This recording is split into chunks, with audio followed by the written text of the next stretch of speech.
Listen. So what is the difference between procedure and object-oriented programming language? So last class we have seen. So in procedure-oriented, the problem that divided into functions, okay, then it combined together at the end. So in an object-oriented programming language, the entire problem is divided as an object. So what is meant by object? In general, it is a real-time entity. It contains the data and member functions. Okay, so that is called as an object. So the example for a procedure-oriented we have studied in the last semester, that is C. Then object-oriented programming, there are many languages are there. So C++ and Java, the Python, it is also an object-oriented concept. But in this semester, we are going to see only the Java programming language. Okay, so we have already discussed 6 or 7 points. What is the basic difference between procedure and object-oriented languages? So everyone just go through that. Okay, so the main program in object-oriented program, the main program is divided as an object and class.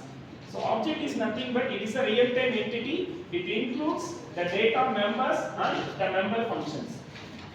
Okay, then next one. So these are all the basic concepts of object-oriented programming.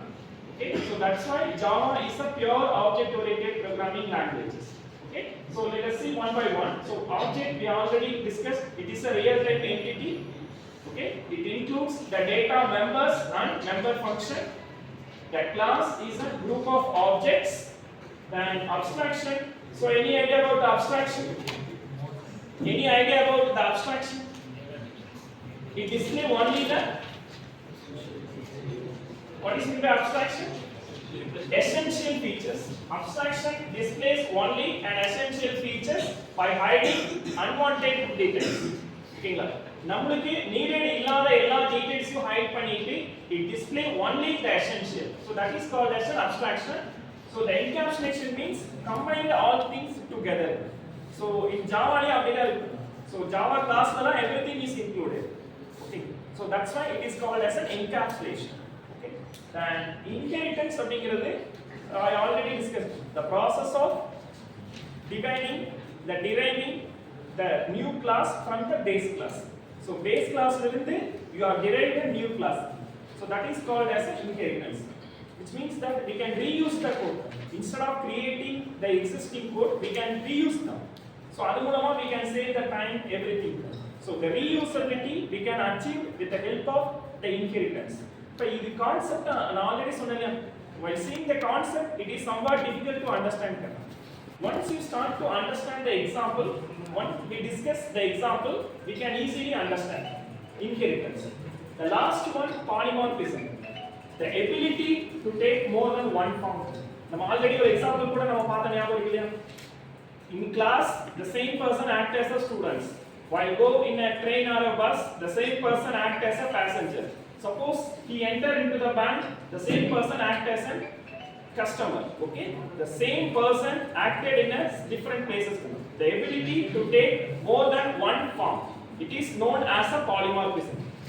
Okay, so this is the basic concept of object-oriented programming. So next one, very simple example, very simple concept. Okay, so this is a program to display your name. Not it means that it display only welcome to Java, just a string. So this is a class name. Okay, and inside the main function we are going to display with the help of output statement. So in a C language we simply write the main function main, but in Java we have to define it. Okay, so I already discussed about what is the use of public. Suppose if you want to access the main function from outside the class, we have to use the term called public. So in Java, we must create an object for any function. Suppose if you want to access the function without using an object, so we can include the keyword that is called as a static. So void means the function does not return any value. So that's why we have to mention the void. So main is a function name. And string argument is a parameter of this particular main function. Okay, and system.out.println is similar to a printf statement. System.out.println is similar to a printf statement. If you want to display anything in a C language, we are using a printf statement. Suppose if you want to get any input value from the user, we are using a scanf statement. So here in Java, we are using a system.out.println. Okay, so printf will display the values. Okay, then system.out. It is a class name, then out is an object name. Okay, understand?